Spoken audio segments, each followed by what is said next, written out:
everyone, I'm Jackie from the Auburn Area Branch Library. Take a look at what we're going to make today. It's October and our grab and go craft this month reflects that.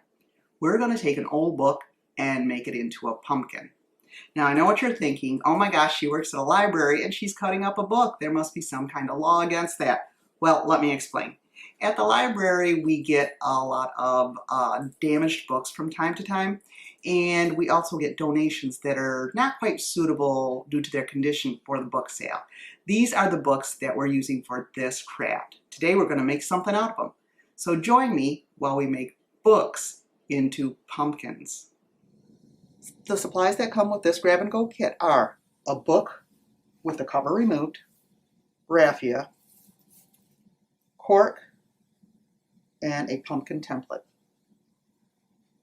The supplies that you will need to provide yourself are scissors, a utility knife, glue, pencil or pen, a strong clip or clamp, a hot glue gun with a glue stick, and if you wish, an ink pad with a dauber and ink.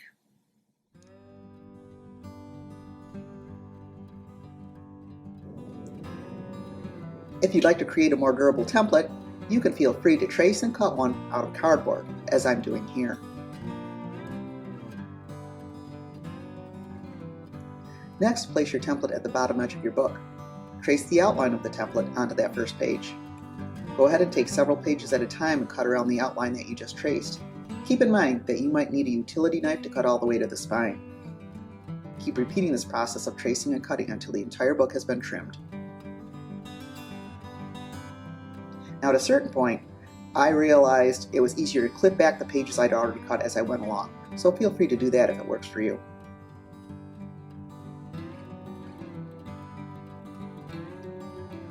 Once the entire book is trimmed into your pumpkin shape, cut off the remaining spine material sticking out using scissors or utility knife.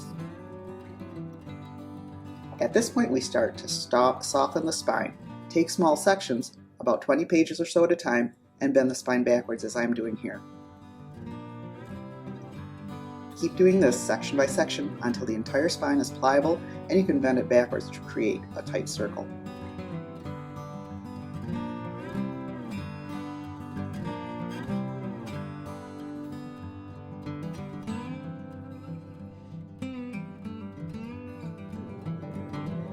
Now go ahead and grab yourself some glue.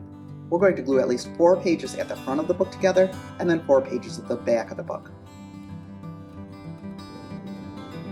If you'd like, you can add some color to the pages. I decided not to add any to mine, but keep in mind that paint is too heavy for the pages, so a sponge and ink really works best here.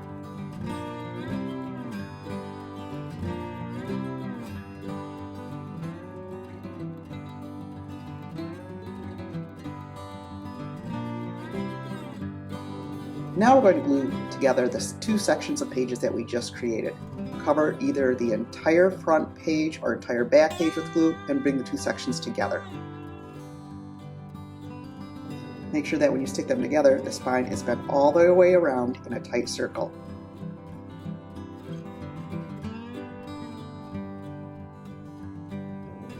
Now, you can feel free to take your clamp and clip it around your glued pages until the glue is set. I let mine set overnight, but you probably don't need to wait quite that long. After everything is set, you can remove the clamp and work on the stem of the pumpkin. Take the raffia and tie it around the middle of the cork. I just tied mine in a simple bow.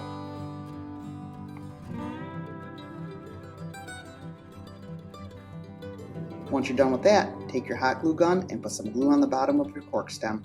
Stick it right in the center of the pumpkin, right on top of that circle we created with the spine.